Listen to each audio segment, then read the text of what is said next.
Welcome back to another episode of Rock Boys Football. That spring transfer portal window officially opening up this morning.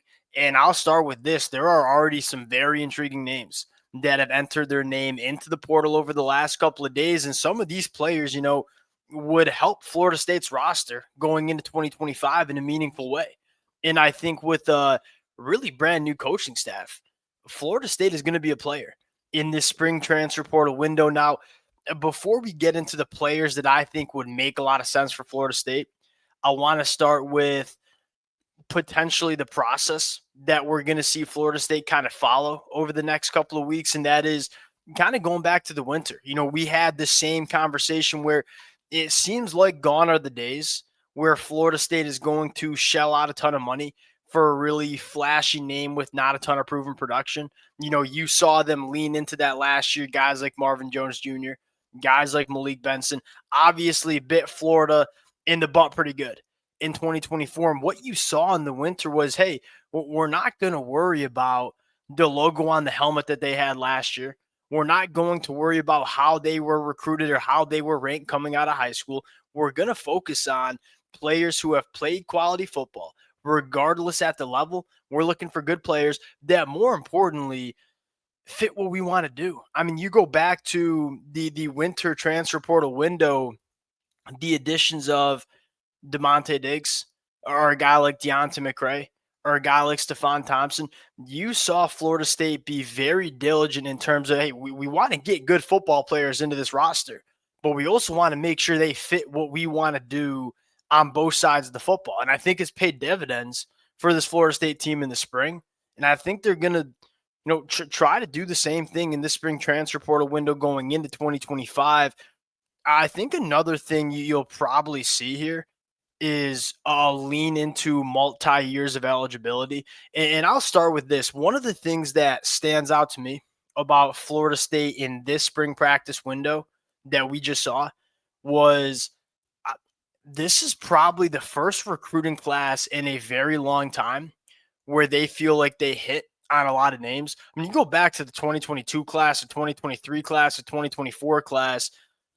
I don't think Florida State feels good about those recruiting classes. And you can go back and look at the names. The hit rate was, quite frankly, embarrassingly low. And I think that has a little bit to do with the evaluations that we've seen out of high school. But I think it also has a lot to do with just a really poor coaching staff that was not developing the talent that was coming into this roster.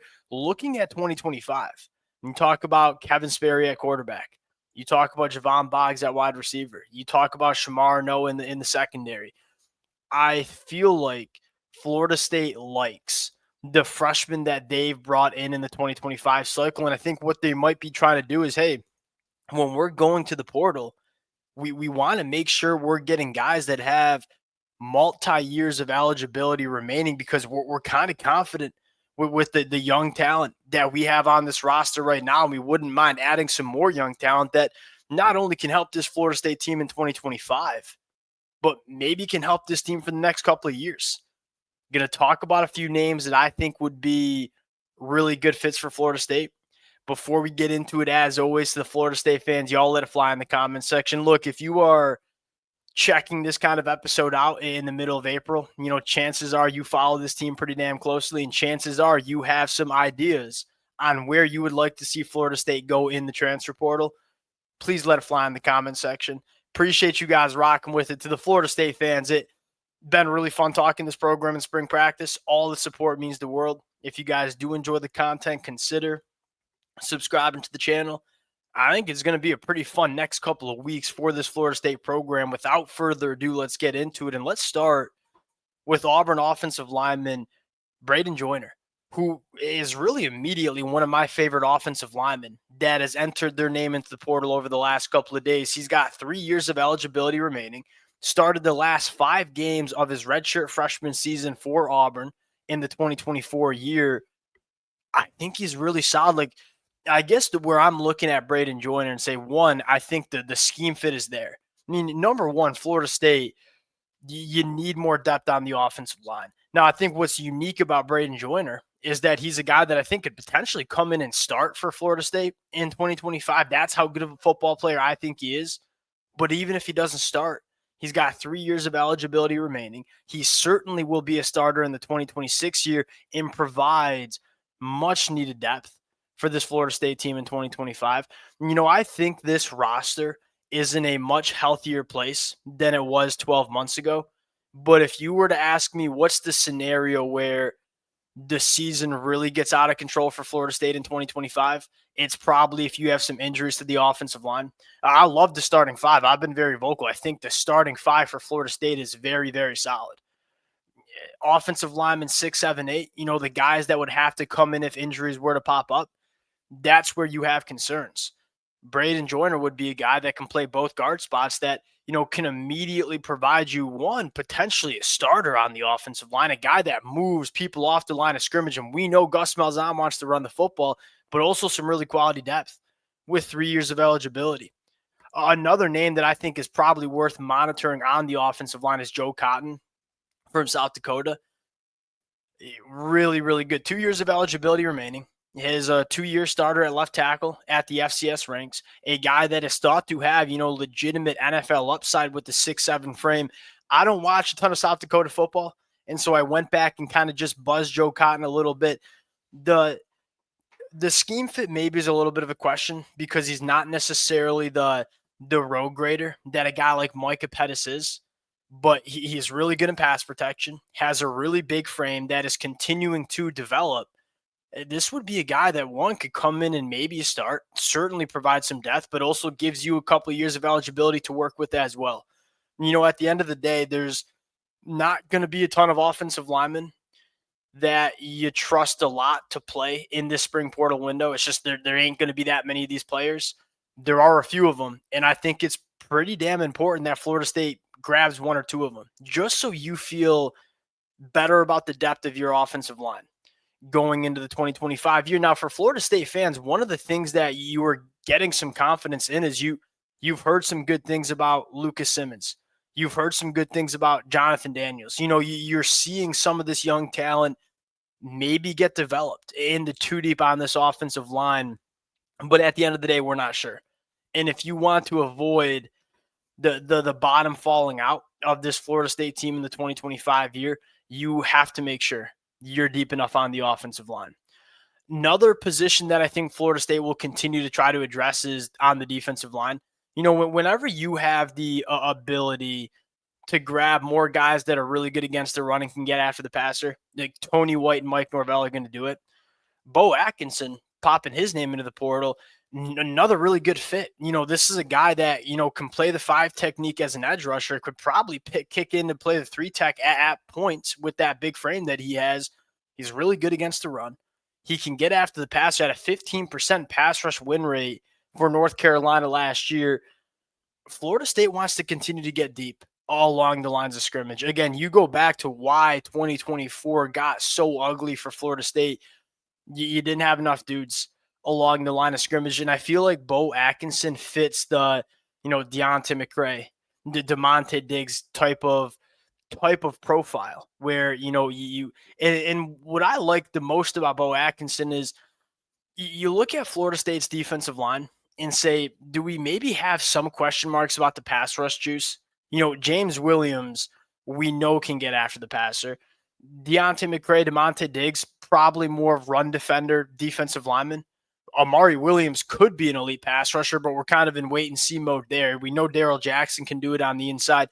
Maybe you want to add one more guy that can give you some juice rushing the passer. And I think Bo Atkinson from North Carolina can be that guy. Really, really impressive 2024 year for North Carolina.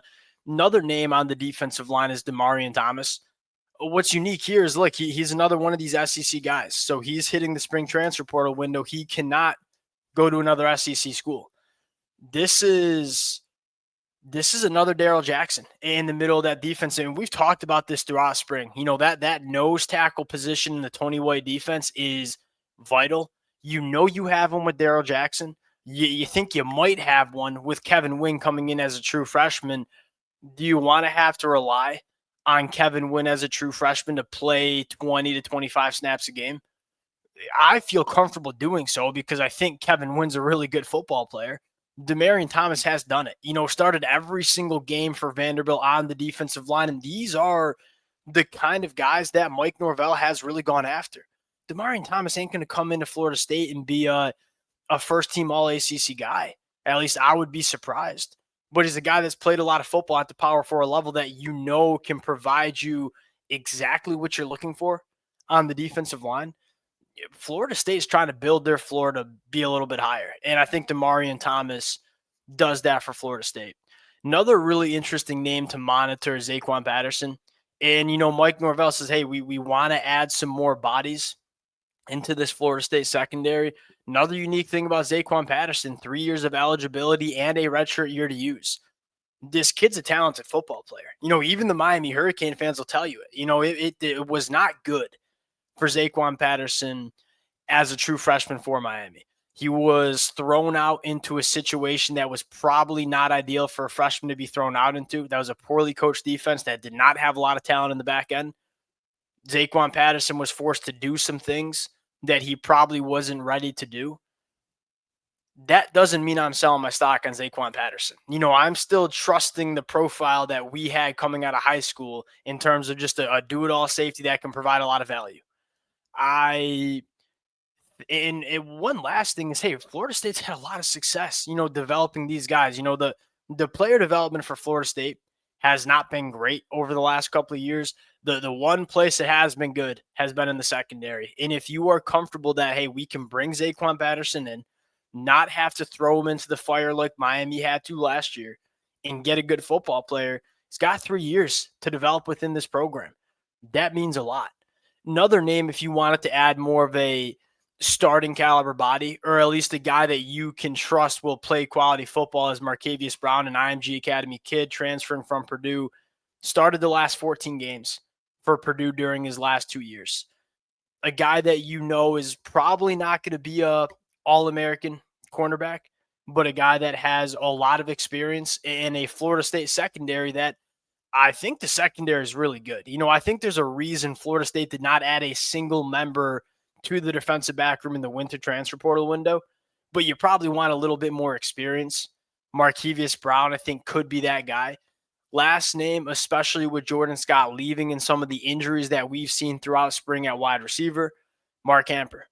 From Westland, Oregon, started his career out at Idaho, caught for over 900 yards and 20 yards per catch in the 2024 year at the FCS ranks, transferred into Wisconsin for the spring, now hitting the portal once again.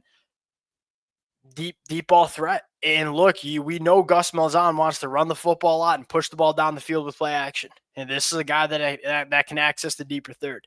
A wide receiver that was productive at the FCS ranks that kind of fits what we want to do on the offensive side of the football. That's another name that I think could make sense for Florida State. Now, it's early. We'll continue to see names enter the transfer portal, and I'm sure that we'll see some names from Florida State, along with guys like Jordan Scott and Jalen Early, enter the portal.